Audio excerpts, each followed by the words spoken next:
Okay, there we go. So, good evening, everyone. Welcome to Live with Renee. I am so excited today. I have two special people with me.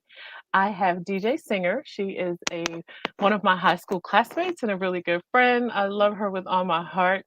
She has been she's currently an educator, so that was important for me to bring her on here today. And she's got a wealth of experience. And I'll post her bio, and she can also fill us in on some of her experiences. I don't want to kind of spoil it. Oh, there's Thanks, Roz Renee. joining us, and I also have Stacey Markowitz. She is also close to my heart. She works with us. She's a counselor, school counselor. She works with us at our home school with our Gold Grinder girls, and I just love how she loves them. And so it was important today for me to come on and bring you guys along with me to talk about having hidden allies in this fight for racial equality and social justice, and making sure that our communities at some point, considering the last 4 years, how tumultuous it's been, and for our communities to be able to come together. And the one thing that I learned when the Obamas were elected in office, Michelle Obama said that they went door to door building relationships. And the one thing that, that was what really binded them together to win that election, because people understood that we are more alike than we are different. And so, what about the color of our skin, right? So I just want to say thank both of you again, and we're going to Thank you. get into it. We'll probably be here for close to an hour, but I'm super excited. So DJ, I'm going Yes. to start with you. When I asked you to come and talk to me about racial equality on this platform, you immediately said yes. And I just wanted to know, why was this conversation important to you, and what do you want people to learn from this conversation? Well, well, first, thank you for asking me. And I was really, really flattered that you did. Um, this is really important to me because I just feel like not enough of my white brothers and sisters are actively anti racist. And I think that we have, in my experience, there's a complacency. And if I'm nice to people of color, I'm not racist. Or if I Yeah. have a black friend, I'm not racist, right? And I think Mhm. that's a huge misconception. And um, I want people, I was excited to come on today because I want them to know that silence does equate on a level of complicity with the systemic racism that still exists in our country. And then, I hear a lot of my friends who are white say, "Well, I don't want to be political." And that strikes me as odd because humanity, it shouldn't be a political issue, right? Human rights shouldn't be a political issue. And, we created this mess. White folks created this mess. I remember coming to this country for the first time and saying, well, none of my parents owned slaves, right? Not, my family's first generation here. We didn't own slaves. This isn't on me. Of course, I was young and I didn't understand the complexities of systemic racism, but I benefit from white privilege, and people who look like me created this mess, and it's our job to fix it. So I just want to speak out and say, hey, if you're feeling and thinking like this, it's okay, and for you to speak out more. So when we first talked, and DJ and we've been friends since high school, and there were some things that I learned about her that I didn't know, and I wanted you to tell us your story from being a youth, living out of the country to adulthood, and how that experience changed like your background and your perspective. Hmm. Well, a lot of people don't know that I was born in Japan. My father was a professor for the University of Maryland, and we lived in the Japanese community there, even though he worked on base. Um, but I'm inherently multicultural. My father is a Russian Jew, Russian Ukrainian descent, and my mother is Italian and Catholic. When they got together, they moved to Japan for him to work with the University of Maryland Far East Division, and they both converted to Islam, and I was raised Muslim in a Buddhist culture. so, um, so yeah, so already I had an identity crisis from the day I was born. I was a minority, and a lot of people think minority thinks you're disenfranchised or marginalized. Well, it's also being in Japan and being a child and being white. Everybody was nice to me, of course, right? I didn't understand the complexities of the United States dropping bombs on Hiroshima and Nagasaki at that time, right? Everybody's nice to kids. So, DJ, they said, can you so, speak up a little bit oh, I'm louder? so sorry. Okay. Is that my mic? Is that what I need to do? Yeah, just get a little closer. There you go. Is it okay? Sorry, Yeah, guys. that's better. So when I turned 10, we moved to the United States, and we moved to Prince George's County, Maryland, where I was kind of another minority, because most of the schools I went to were extremely multicultural and not predominantly white. And then then I went to college, and I went to school in Massachusetts, to a very white school. And that was my first time being fish out of water. All these people looked like me, but I had nothing in common with them at all.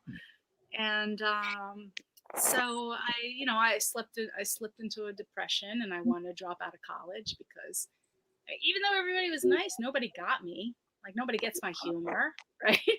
And so I decided to drop out of college, and then somebody convinced me to go to school abroad. So I lived in Italy and traveled through Greece and Israel. I went to Israel trying to find my Jewish roots. By virtue of mistake, I guess I ended up with some Hasidic community in Jerusalem who told me that I was not Jewish because my father's not Jewish, and then I came hightailing it back to the States. Long story short, I finished college. I then moved to Germany because I had a boyfriend there. And then I got called up for Peace Corps, so I moved down to South America, to Bolivia. And there I was, I think there was a bit of the experience of the white savior complex. And I thought, well, why don't these people want my help? And I had no idea how complicated that was. So I had a really challenging experience in Peace Corps, moved back to the States, and then became a counselor for homeless adolescents in DC, case manager, and then moved to Los Angeles and worked the streets of Hollywood with the homeless adolescents there. Worked a lot with gang-affiliated youth as a bilingual counselor, and moved into community services for several years, and then became California police state officer. And to be on the other side of that was really disheartening. And so I got out of that, and then got back into advocacy as a teacher, and then I became a Spanish and art teacher. And so I just I look white, so I definitely, but I don't represent the white community in our country, you know.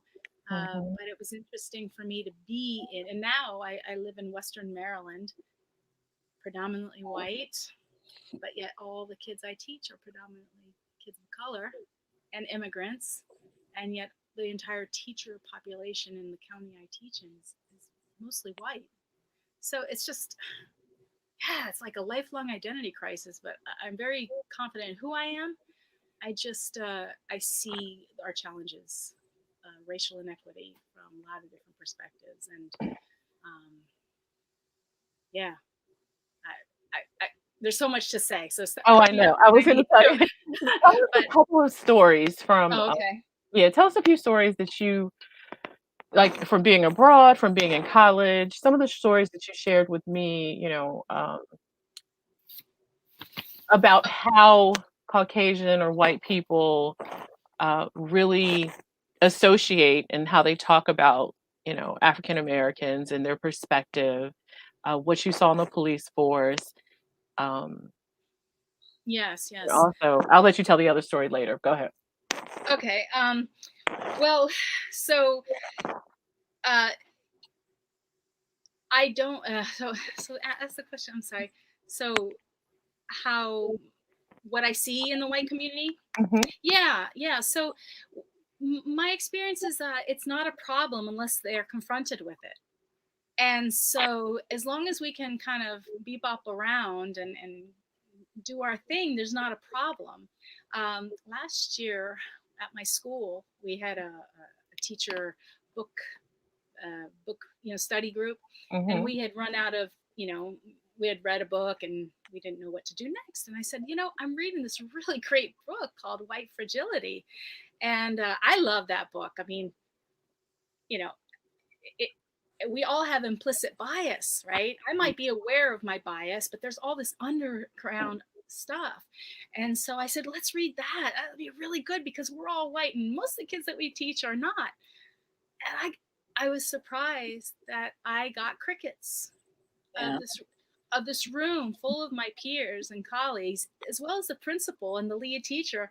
And everybody started like fidgeting with their pencil and looking down. I'm like, well, and I wasn't going to break the silence because I felt like that silence was important. And then somebody spoke up and said, well, does anybody else have any other ideas? I was like, "Oh, how could this book not inform how we teach kids better?" Mhm. Another thing, one of my colleagues,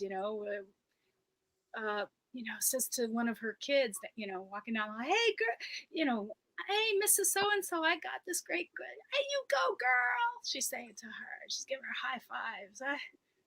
That's weird. I've never heard that teacher say that. so I consulted with one of my friends of color. I'm like, this rubbed me the wrong way. Am I reading too much into this? So I put myself out there and they're like, yeah, you're right on task. And I brought it up to the teacher. I said, listen, that may be how she talks at school, at home. That may be what her friends and peers do, but just be you.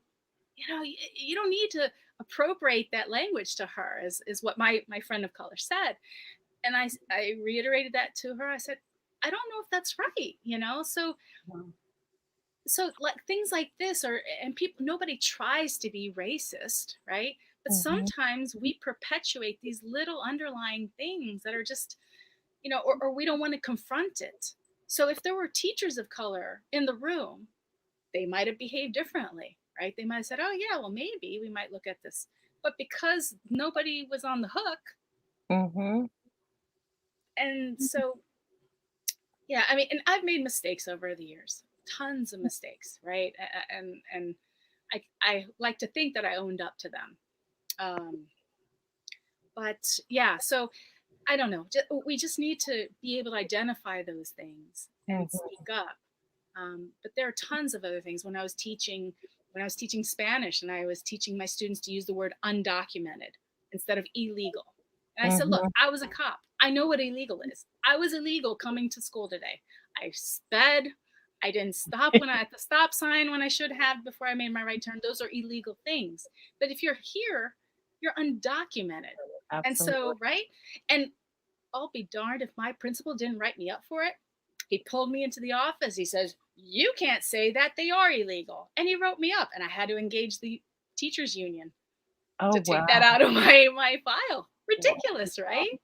Wow. Um, uh, Other little things that are insensitive. At another high school that I taught at, they had this special dinner, and predominantly white school, and the cooking staff, the cooking students, right? There was a cooking program there, a chef's program, and they had this great dinner. It was called "Come Be Served Dinner Under the Canopy on a Plantation." I was like, "What? What? Why Jeez. would you Oh call my it god. that?" No, I'm not kidding you. And Oh I my said, god. so I'm like, again, So I pulled all my students of color, and I said, does this rub you the wrong way?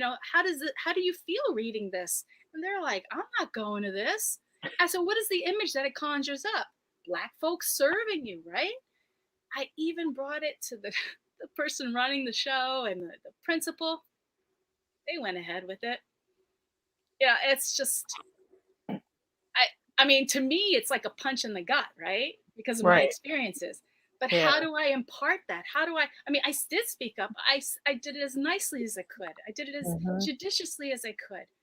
And still, I just think that there are some people that they don't care because it doesn't affect them. And that, that's with a lot of things in life. People don't really care about certain things until it personally impacts them. And I wanted to chime in and talk about a quick story. When I was in school, I took this diversity and inclusion training, and the teacher had she put these big white pages all around the room, and then she went back and she wrote, like Chinese or black, Asian, white, she kind of Indian. She went around the list, and we were seated about maybe 4 or 5 people in a group, and each group had to go up and write their biases about each of those groups. And what I noticed was all of the white, and was maybe 3 Black women, 1 Black man, but the majority of the class was white. Like, they did everything they wrote was something like super sweet, super nice.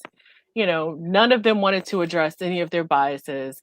And it made me feel uncomfortable. And I was like, well, I'm gonna write a few of mine, and we'll talk about some of these things. But during the conversation, just like you said, the room was silent. The room was silent. And that's we talked about that the other day, kind of like analysis paralysis. You don't do anything, and you just sit there and say nothing. And I think I, I wanted to just say to the audience, the wonderful thing about DJ and I, so I never experienced racism until I got out of college, which is amazing because I grew up in Washington, D.C., which was predominantly Black. I went to St. Anthony's private school, which was mixed, but predominantly Black. Then I went to Regina High School, which I felt like was mixed. That's where DJ and I met. And we never had any issues with our classmates, or like, we really were. And it was a small girls' school, but we were like family. And so I went to Morgan State, which is an all Black HBCU, and I came out and went into the working world, and I was like, oh my, what is this? Like, luckily I was prepared on how to handle it. But to this day, even at work, it still exists. It exists with the things that people say to you and how they say things to you. So I want to turn over to Stacey quickly, and ask you a couple of questions, Stacey. So I asked you to join us because you are the counselor and you work with many of our girls, and I just watch how you love and care for the students and the bonds that you build with them. And my heart is always like full when I see you working with our girls, and you've traveled with us. So I wanted to ask you, how have the roles that you've held in the school system given you an opportunity to kind of fight for equality among your students? Because you do. Like, I feel like your work is your voice. Wow, you're going to make me cry in a minute. Yeah, so I was a teacher for a long time. I taught for 19 years, 13 years, 13 of those years were in middle school. And I mean, I've grown a lot since I became a school counselor. I did not use my voice in the way that I wished I had when I was teaching. But I did advocate for my students in terms of what I knew that they had the capacity to do. Like you were saying, there's a lot, DJ, there's a lot of implicit bias.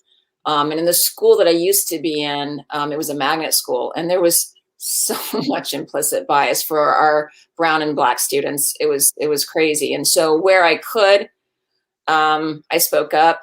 It's a little dicier in the school system because there are things that you have to consider. DJ knows all about this. And you have to, and she ran into it and she talked about it. You have to consider that when you speak up, and do you call out or do you call in? And there's way more calling in than there is calling out. But where I could, I spoke up for my students and academically, advocated for them, because they don't fit into that white middle class box of behavior and that white middle class box of academic expectations doesn't mean that they don't have everything that it takes to be successful and be who they want to be. So I've been mentoring with girls, golly day. I think since I taught 6th grade science at this school, and I was definitely advocating for them then, and I was definitely advocating for kids who would get dinged for behavior that it was like, wait a minute, just because it doesn't fit into your white middle class box does not mean that they are making inappropriate choices. It just means that's their culture, that's their personality, that's their family culture, you know, that kind of thing. When I became a school counselor, I started doing a lot more reading because I needed to educate myself. I didn't want someone else who was a person of color to do the labor for me. Mm-hmm. And I'm still learning all the time. We're going to be doing a book club with our kids called This Book is Anti-Racist by Tiffany Jewell.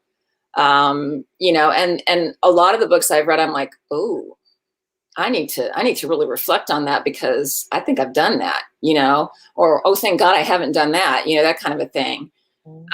But for my kids as a counselor, it's academic that I pay attention to make sure that they are in classes that they have the capacity to be in, just because they don't necessarily fit the standard profile.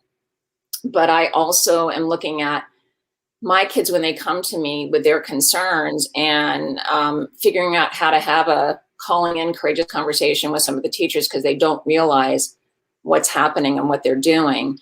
And at my school now, we're doing myself and my compatriot. We got a restorative practices program started at my school, and it's still in the very beginning stages. But we want our kids to be able to come to school with who they are, you know, and be accepted for who they are. And so we're also working with the county that I am a counselor in because they're doing tremendous work as well in this area. And so this year we're doing circles with our staff about identity, like who are you, you know, and it's caused some discomfort because people think that they're in this space, and we're asking them to look at, are you really in this space? Are you sure? You know, I have to question myself. Am I really in that space, or what more work do I have to do? Because the goal is for our kids to come to school in their full humanity, and for us as their educators to be aware of how our identity, I'm talking really more for, you know, our white staff. I don't know what the percentage is, but we're still majority white, even though we have several staff of color. Who are we? You know, how are we looking at ourselves? And then does our identity allow kids to be their identity? Or is the way we are, even though it's not conscious, I think a lot of times, at least that's been my experience with the staff that I work with, is the way we are looking at our identity impacting whether or not they feel able to be who they are in their identity. So it's hard work. I mean, we've never done work like this at my school. I'm trepidatious, but I'm really excited about it as well. And I'm looking forward to doing it. And so for the girls that I've worked with, I've worked really hard to make sure that I'm not centering myself as a very white, you know, middle-aged school counselor who doesn't know at all what it's like to be in their shoes and grow up the way they have. So I read all the time to try and understand. I listen all the time to try and understand. And we have a 60% Latinx population.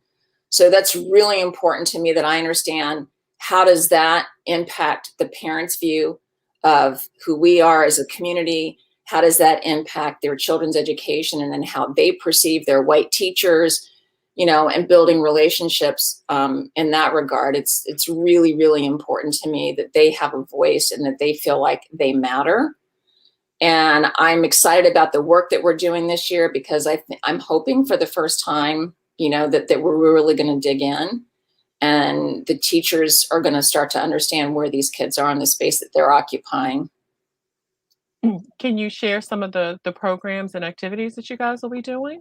Yeah, so we started doing restorative practices over a year ago, and last year we were just doing the normal stuff, teaching the foundations of community building circles and things like that. One of the things that we have planned and put together, and we're going to do a review of it this year, is rephrasing our comments. So changing what you're saying and how you're saying it. I mean, that's what you should do anyway for anybody, regardless of if they're Black or brown children or white children or whatever. But it's particularly important for our Black and brown children that they don't feel some type of way or like they're being put down or they're being re-traumatized in the classroom, inadvertently, in my opinion, a lot of times. But that's where being aware of your implicit bias is important. And we're doing that work this year. So we're starting with who are we? Exploring our identities. In fact, that's one of the circles we're going to do on Tuesday. And then we're going to be moving into the vocabulary and the teaching and what's anti-racist and what's anti-biased and, what does the word microaggression mean? Because if you don't know about your biases, thus they're implicit, you don't know that you're sometimes doing microaggressions. So I listened with interest to what you said, DJ, because that is how I talk. I say, oh, girl, all the time. And I was like, oh, shoot. Microaggressions here? Because that's how me and my kids talk to each other all the time. But and I think that's the difference, right? And as a teacher, to have the finesse and understand that, are you speaking to everybody one way and then you speak to that kid that way, versus if this is, the common vernacular in the classroom. Well, all the schools I've worked in have been highly diverse schools. So when I did my internship in counseling, I was at a school up in Frederick where I live, mm-hmm. and they were like 85% white, and I didn't know what to do with myself. I wasn't used to that. And so when you want to talk about trying to have the courage to do some calling in, that was hard. That was really hard. And I worried about there weren't many, but I worried about the Black and brown children. Who were they seeing themselves in that building? And that's what worries me now. And so I think it's really important that we continue to work on hiring more staff of color so that our kids can see themselves in the adult authority figures that they, are in the school building with. It's one of the many things I like about the building I'm in is that, we have a lot of staff of color. I think almost all of our administration now are people of color. So that's really important to me. And then, so we're doing that. We're doing circles with kids in our homeroom. And as we do the circles with the staff and help them become comfortable with what they're doing there, we will start doing those same circles with our students. And that's going to be the circles coming up. And what I mean by circle is it's a little challenging in the virtual environment, but we're going to start doing more courageous circles. So far, it's just been community building circles because it's hard when you're in a virtual environment. So we're going to do circles centered around identity, just like we have started doing with our staff so that our staff feel comfortable facilitating those circles. We do circles, we give circles for students outside of the homeroom. So there are race and equity circles where we invite them to come talk about what's on their hearts and minds. We have, prompts, circle rounds in case, but we do that with them. Roz does it hasn't been a while because it's been tough with the scheduling, but Roz does her circles with the staff. Mm-hmm. The professional development with the staff centered around race and equity topics. I'm excited for that to be happening more often this year. And then I'm going to be doing some work with, as counselors, we use data to drive the groups that we do. And I'm going to be working with our, Montgomery County is the county I work in, but I'm going to be working on with ESOL 4 students who are struggling with their grades in science and social studies. Their MAP-R scores are not where we would like them to be. So I'm going to be using the vehicle of academic and content vocabulary, but I'm going to use that to help them have a stronger academic identity, to feel like they do have agency, and with these tools, they can be stronger students, and they can achieve because they're perfectly capable of achieving. They just need, to have the tools to help them, realize that. It's because it's all about tools. There's another book. We're going to be doing a book study with our restorative practices team called Lost at School by Dr. Ross Green. Mm-hmm. It's a phenomenal book, phenomenal. And one of the things he talks about in his collaborative and proactive solutions process is that it's not a matter of students can't or won't. Students will if they can. So in other words, the philosophy is, do you have the tools that you need? And I think this is so huge for our Black and brown children who are often perceived as, just because they're Black and brown and their socioeconomic status isn't where I guess people would like it to be. I don't know. I look at that as how it affects them. I don't look at it as a tool for lens to judge them with. But I think once we start also implementing that with restorative practices, it's going to make a huge difference, because you need to look at people as they're not doing it because they're lazy, which I detest that word, by the way. They're not doing it because they don't feel like it. They're doing it because they don't have the skills to make a different decision. Mm-hmm. And I think that's huge. And I think that's going to help our students. Someone asked, can you explain what call-in is? Yeah, so I had to learn that too. I did a lot of reading this summer. I read. Audible is my best friend because I'm a very slow reader. So I share it with my kids. I have ADHD. I process slow. I read slow. So I love Audible. And I also read White Fragility and Me and White Supremacy and those kinds of books. And I learned about the difference between call in and call out. And so call in is when someone has said something that I've never heard any at my school, but maybe blatantly, racist. But more what I really hear the microaggressions, which just chip away at our kids. It's heartbreaking what the effect it has on them, right? And so particularly in a public school setting, I'm more likely to talk to someone like in my office or in this environment, have a texting conversation, that kind of thing, or maybe via email. Call out is you're in a public setting and someone has said something in a meeting and you're like, really? And you say something about it in front of God and everybody. So, and depending on the situation, with my personality, I don't like confrontation, so I do a lot more calling in. Okay. And if it's in front of a kid though, and I see the damage, I'm going to call out right there. I'm going to say something in a tactful way, but I'm going to say it. Yep, I've seen you call things out before. And no, but I love the way that you do it because it is tactful and it's very respectful and it, not demeaning or anything like that. So no, your techniques is wonderful. Karen, who is one of, go ahead, come in, and then I'll ask Karen. No, I just wanted to add to the calling in part. Yes. Our whole school system has finally, after years of the teachers union chipping away at the administration, gotten them to do restorative practices and do circles. And it's huge, right? Oh, good. The hard part is training all the teachers to do it. And, the first year that we did it, I had lots of teachers who were not having it. They were all old school.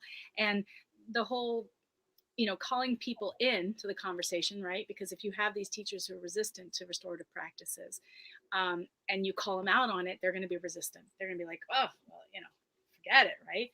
But when you call people into the conversation, and I have lots of white friends who have family members who have a lot of implicit bias, right? A lot of outward bias. The calling in is so important because you engage them. You say, hey, well, and you use questions like, what did you mean by this? And did you think about how this might affect something or other? And it's really calling somebody into the conversation, which is something I learned very recently, that term calling in. Mm-hmm. But yeah, the restorative practices and the circles and everything, that is all calling in into practice, right? But you touched on something really important, DJ, about communication. I feel like, as counselors in buildings, whether we want to be or not, we are leaders. And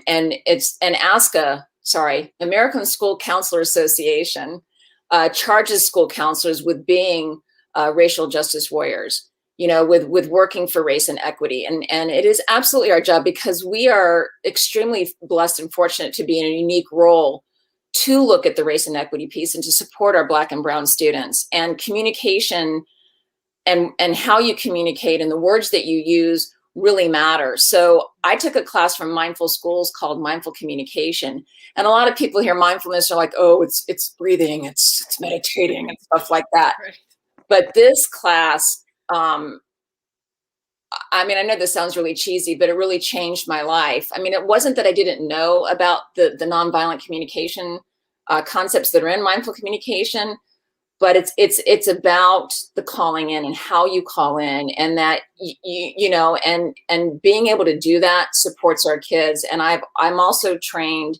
Well, I had a class in it. I guess you could say I'm trained in restorative conferences. And one of the things that I love about restorative practices is that it's about making things right. It's not about punishing. It's about chipping away at that school to prison nexus, which is so damaging to our Black and brown children. And it's about helping them understand, hey, this is harm that was caused. If you're the one who caused the harm, how can you make it right? If you're the one who experienced the harm, what do you need to make it right? That whole language around that changes everything. And it takes the punitive piece out of it. It takes the carrot and stick, which I detest, out of it. And it's just so hugely powerful. And so I've done that with students and teachers, and the students felt like they had a voice. Even if the teacher wasn't as receptive and didn't quite express themselves in a way I would have wished for, the student felt heard. And the teacher had an opportunity to see the student in a different way. I've also done it with families. We had some students who were just like this. And so rather than, doing one of these things or, the shaking finger thing, metaphorically, we did restorative conferences. And I hope it helped. I mean, it was an opportunity for the parents to come together. The kids were not in trouble. It was an opportunity for the kids to come together and really hear each other and hear how what they had done affected each other. Because oftentimes it's not just about the harm and being done and the one receiving the harm. It's oftentimes with our adolescents, they both played a role in the game, so to speak. So for me, restorative practices is where it's at. It definitely helps our Black and brown children for sure have a voice. And that is so important because they have been silenced in so many ways for so long. So Karen Clem, who was one of our teachers in high school, she says, how do you get your white administrative team to buy into letting counselors and staff dive into race discussions? Can I ask? Yeah, you can go first. You should take that because I don't have one of those. Okay. Well, I am so excited to say that now I haven't been working due to my cancer diagnosis for a year. And I still try to be involved with my teachers union.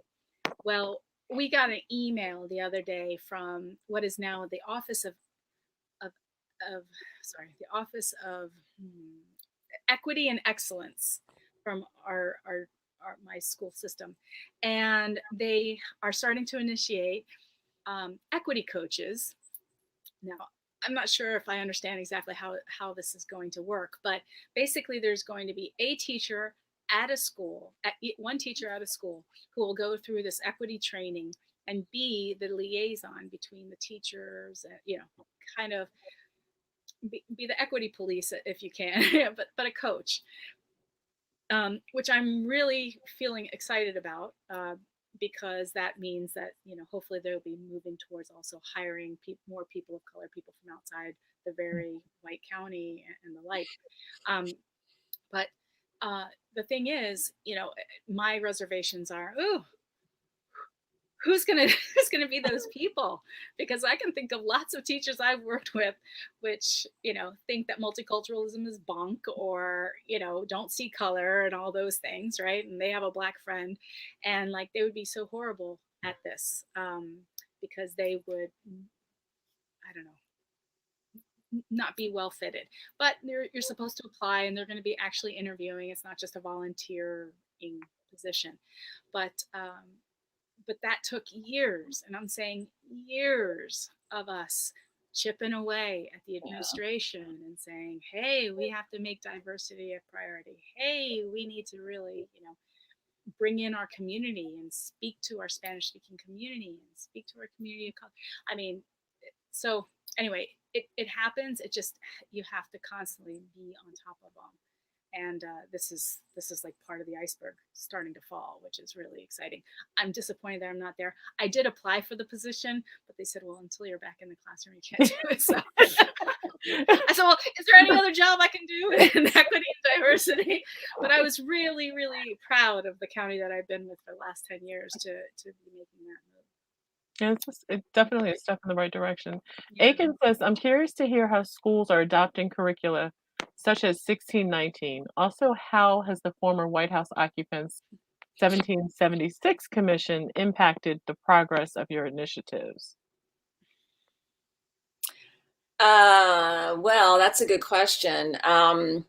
I am not in the curricular area in my county or my school. I do know that our county is doing an equity audit of the curricula. I know that as a former U.S. history teacher, this was a total bugaboo of mine. And so where I could, so this is the hard thing about school is that we don't write the curricula. The state dictates the objectives and the standards and things like that, right?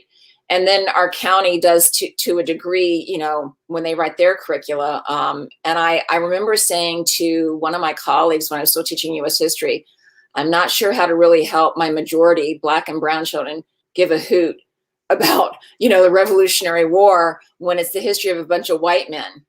And there's like a, oh God, I'm trying to be tactful, but I can't think of another way to say this. When they're paying lip service to the role of Black and really Black, they don't even talk about brown, you know, members of our land in our history, at least not when I was teaching it. So where I could, I brought, you know, things in to help our kids see themselves, you know, in the history in this country. And I pointed out, you know, where there was bias and things like that. But I'm not aware, doesn't mean it's not there. I'm just not aware of anything about adopting the curricula of 1619. And I don't think our former White House occupants 1776 commission has influenced what's happening in my county at all. Particularly, I mean, we're doing an equity audit. We're looking to see how can we change our curricula so that it is inclusive, because it's still, you know, the white majority of, and that's how it's taught. Mm-hmm. DJ, did you want to tackle that one? Oh, I think that Good. 1776 commission is dead. I wanted you to share, DJ, your hijab story. My which job? Your hijab story. Oh yeah. So so at the beginning of the former White House occupants' tenure there was this Muslim ban, which, you know, basically shut down any access to any person who came from a Muslim country. And I had lots of students at my school who were, you know, who were Muslim. And having been raised Muslim myself, I was particularly irritated with this xenophobic move on the part of the administration. And it infuriated me. And so I thought, and understand the county that I live in is 85% white. And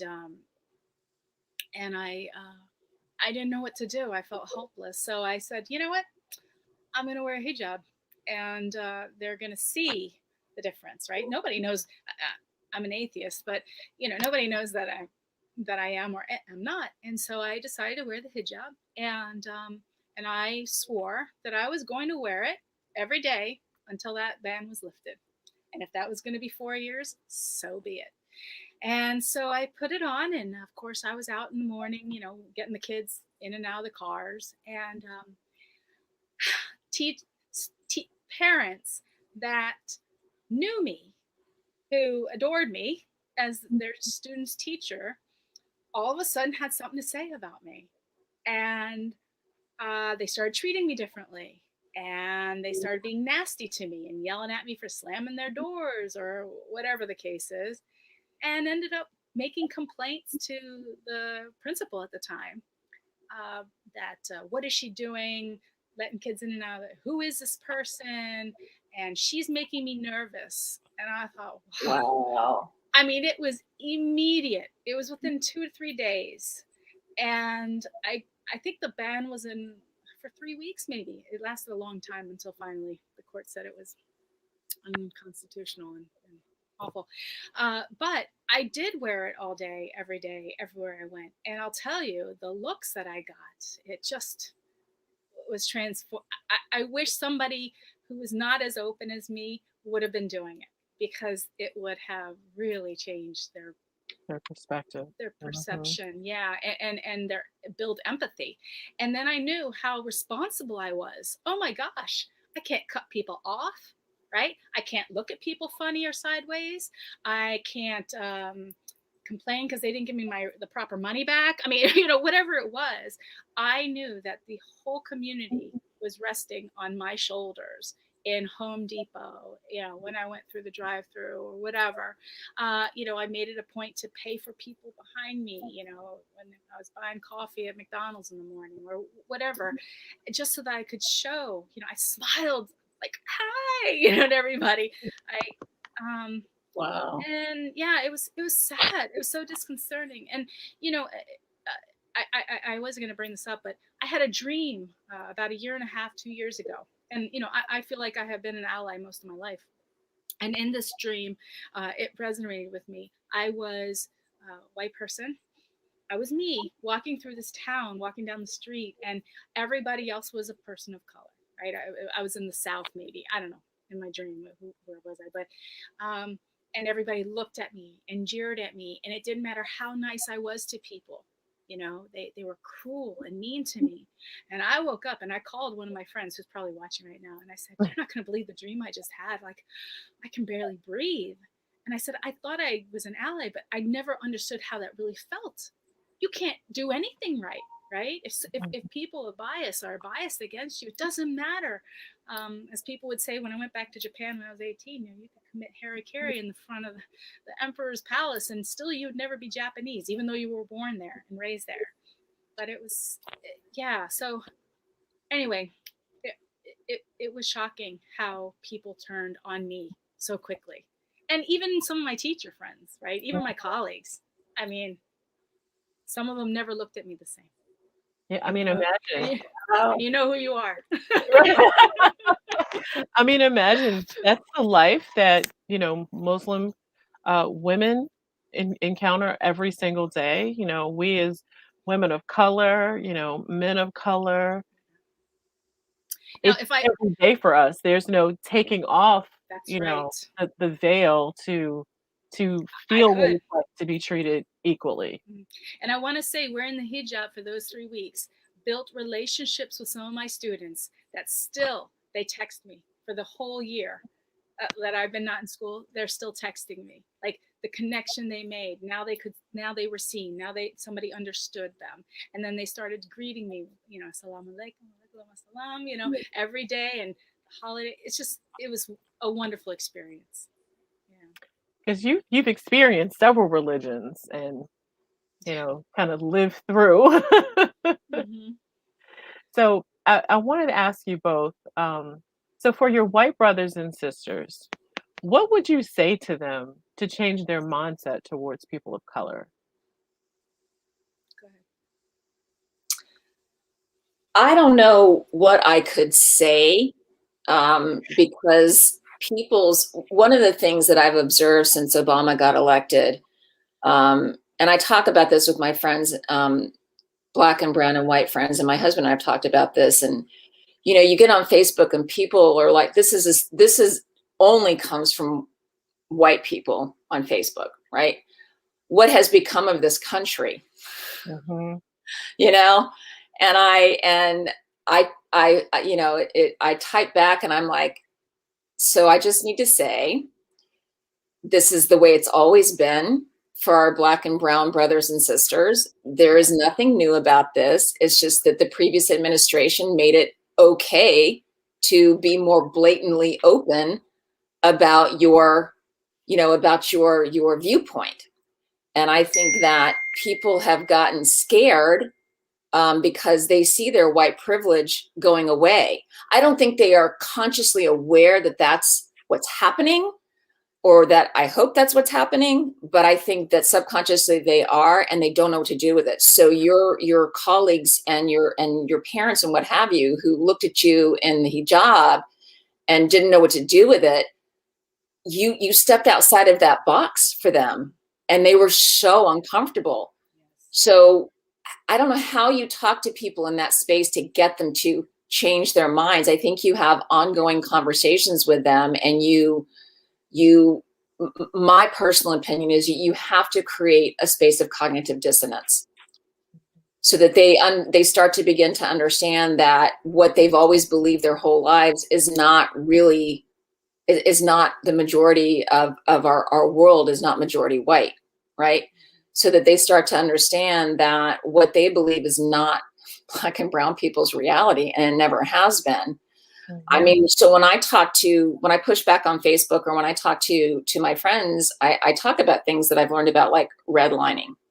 Oh, so you say that people of color, can't do any better because they want to be on welfare. Oh, really? Okay, well, let's look at what redlining is. Have you heard of that? Let me help you understand what that means and what that did to our Black and brown populations. Oh, so you think that all Latinx people, are lazy or this or whatever horrible stereotype you want to talk about. I said, so let's talk about, in the 40s when the United States brought the Mexicans over because they really needed the labor. And then when they didn't need the labor anymore, let's talk about what happened. Let's talk about how they were treated. And let's talk about how the fact that they didn't have a say in that. I can't think of the name of the book that I'm in the middle of several books on Audible, but this one is specifically about the history of Latin American and South American people, and how they were treated by the colonial powers, and so I try to measure, depending on who my audience is, how strongly I express myself and what I try to share with them, because I go back to the nonviolent communication and the mindful communication. When you are talking to white people who don't understand, some people really want to know, and they really want to be educated, and they want to listen from a fellow white person, but some people are scared. And so they're listening to what you have to say through that space of fear. And so you have to, at least my experience is, you have to be a little more careful with what you say. You don't want to lecture, but like I said, you try to create that space of cognitive dissonance, which has them say, huh. And then you make sure that you're available in a way that helps them be open with you to have conversations about what they're beginning to learn and what they're beginning to understand. And honestly, for some people, they have to experience what it's like to be with someone who's Black and brown, and start to understand what it's like to be in their shoes. Mm-hmm. And that's not always easy to do, depending on which of my white friends I'm talking to. I have a nephew in California that done a lot of pushing back on, and data and facts are huge, because there's no emotion in data and facts. Mm-hmm. And that helps as well. So if you're not feeling personally attacked by the person who's trying to help you learn what the whole situation for Black and brown people in our country is all about, then they can't argue with data and facts. And there's no emotion. I'm using nonviolent communication tactics, and it makes a difference, or it can. Mm-hmm. No, I agree. Did you want to chime in, DJ? Yeah. So this was what I want my white brothers and sisters to know. Mm-hmm. Or what could you say to them, maybe, yes, what would you want them to know? I think, look, an open heart isn't going to open because they're bullied into it, right? Mm-hmm. But at the same time, and this is why I always say change has to happen first in the education, because we need to be teaching kids. Oftentimes we learn, at least I have a 12-year-old who thinks she knows everything. It's because when you learn something, you're like, yeah, this is what it is. And then this cognitive dissonance is like, well, you've just been presented new information. So you should be able to compare that with what you know and then change your mind about things. That is critical. And I find that a lot of adults aren't mind changers. And so, they don't have to be outwardly vocal, but just look at yourself. Stop and think about your own bias. If I can I plug a book? Sure. Okay, so my neighbor down the street, his name is Michael Barron, and he wrote this amazing book called Subtle Acts of Exclusion. Oh, please. Seriously, did I? Yes, I've heard of that book, actually. I had it just here. Con, can you bring me the book?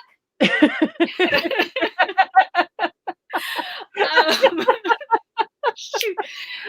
But it's called Subtle Acts of Exclusion, and it's by Tiffany Jana and Michael Barron. And it's a book that, just start small, right? You don't have to jump to white fragility, which is a very stark book to read, and it's a wonderful book. But if you're not ready for it, start with Subtle Acts of Exclusion, because what Stacey was saying, this implicit bias, these little things that we do or say or tolerate from what we hear other people do or say or tolerate, we're then complicit, right? Because unless you speak up, it's not going to change. It's not political. For the love of everything holy in this world, it's not political. It's humane. It's humanity. And I want my white brothers and sisters to know that, being a nice person. Oh, yes, he brought the book. Oh, it's not? Okay. It's here somewhere. Could you find it? I'll post it underneath so everyone can see it. But that, here it is. Here it is. Okay. And so these little, if we could just change the way we say things, change the way we hear things, be open-minded to new information. This isn't like people say it's not pie. I think what Stacey said is true too. People think that they're going to lose something somehow by allowing for equity. What people don't realize is when there is equity, everybody wins. Everybody wins. It's like the same, like you don't have kids, so you don't want to pay taxes for school. Really? So an education doesn't help you? Of course, everyone else's education helps you. And I think this anti-intellectualism also is really the downfall of our country. This former administrator in the Oval Office just allowed for the dumbing down of this country. And people just don't think critically about things. And we have the internet now. Like, how can you not look up statistics? How can you not know what facts are? I would say to my brothers and sisters also, when someone in a conversation starts rolling out these non-statistics about how Black folks this and Mexicans that or whatever, call them on it. Stop it. It's not true. Most of the time, it's not true. And the statistics are very different to whatever they think they say or it's been said or whatever. So I think we just need to start really thinking more critically about our own biases. Some self-exploration would be really good. And I want to speak really strongly also to my white brothers and sisters, because I don't know. I just feel like the white guys they've been doing their white guy thing for so long, and like I was watching Handmaid's Tale this last few weeks, and I was saying to somebody, they make the white guys look so bad, but it's not their fault. Like these white women, hello, like there are many, they can take it from them.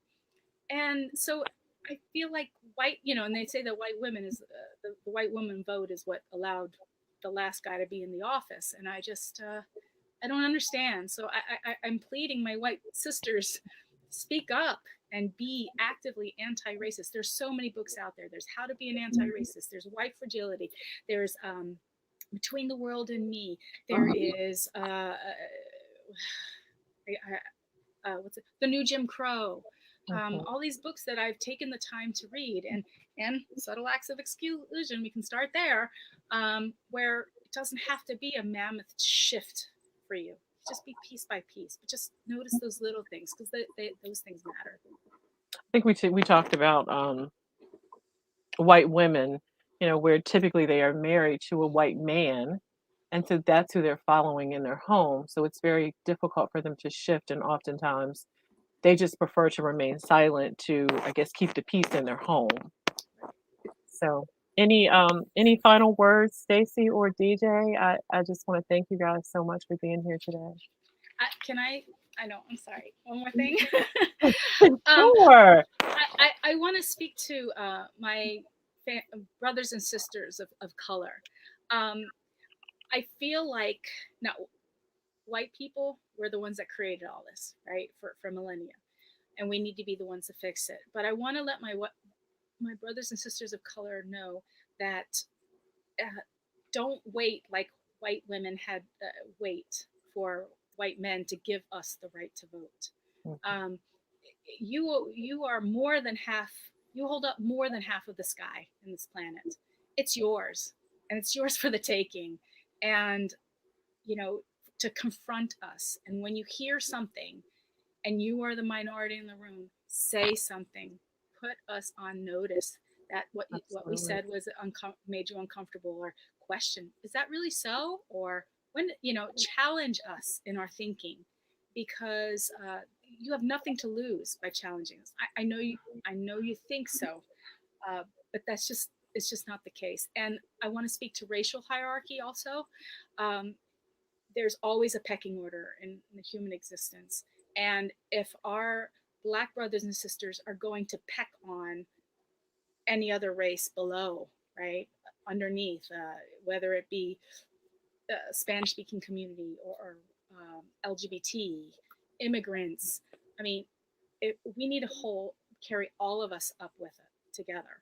That we can't buy into any hierarchy. We have to walk the walk. So if you don't want to be under a pecking order, then don't have anybody underneath you as a pecking order. That's great. That's good.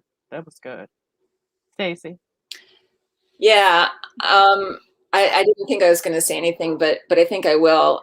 And I'm saying something because it brings to mind what a colleague of mine, because in our core team, we've been having conversations about calling in and calling out. And I was talking to one of my colleagues who's on the core team with me, and she and together, I think even though I'm white, they feel comfortable enough after 3 years together to speak their truth with me, because they know that I want them to, and it's their voice. They need to say it, so they do, and I feel very grateful for that. So one of the things that they've all said, because what they say with me and in the privacy, if you will, of our meetings, does not always come out in the circles that we have and so forth. And one of them, and this just, it's not that it was surprising to me, but it hurt me to the core because I felt so bad. And she said, I don't feel safe. I don't feel safe to speak out. And all of them were like nodding, because of their life experiences and what they've been through and so on and so forth. And so I agree, DJ, I hope that they will say something, but I feel it is, and this goes back to the theme of what you've been saying throughout this show. We, as white allies, white collaborators, white, oh gosh, what's that phrase Tiffany Jewell was saying? I can't think of it right now, but I loved it. It's our job to make them feel safe. It's our job to create a space where they feel okay, and beyond okay, they feel safe and empowered to speak their truth. And we are still creating an environment in our school community, in the wider world, where they don't feel that safety, that psychological safety. I'm assuming sometimes physical safety, but for my experience with my colleagues, that psychological safety. So it's good to say please and encourage, but it's our job to create that space where they feel safe to speak out and call out the inequities that they see and the microaggressions that they see. And right now, that's not the case. Agreed. Yeah. Well, thank you, ladies. I want to thank you all both for what you do in the community, what you're doing for our children, because it's very important. And thank you for saying yes to me. You guys were amazing, as you can see by all of the comments. And so I'm really excited. I'm sure at some point I'm going to have you guys back on, because people are like, have more like this. And I think that really is what helps to build community. It's just really sitting down, having a conversation. So thank you all. I'll be back next week, Sunday at 7 p.m. Next week is called Her Story, the Power Pivot. We'll be having discussions about Kamala Harris's rise to the second most powerful position in the world. So join in next week, and thank you, everyone. Thank you, DJ. Thank you, Stacey. Bye. All right, bye. Bye.